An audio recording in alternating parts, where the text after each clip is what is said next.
patlatıyor. Ağzımda sakız şişirip arsız patlatıyor. Biz böyle mi gördük babamızdan, her gün rezil oldu. Yeni adet gelmiş eski köye bak, aslar mahvoldu.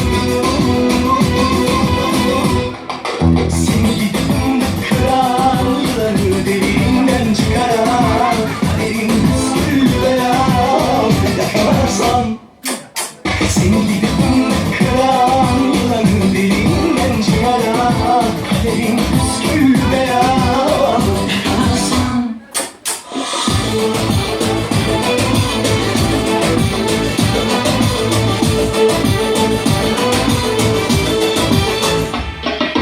Takmış koluna elin adamını, beni orta yerinden çatlatıyor. Ağzımda sakızı şişirip arsız patlatıyor.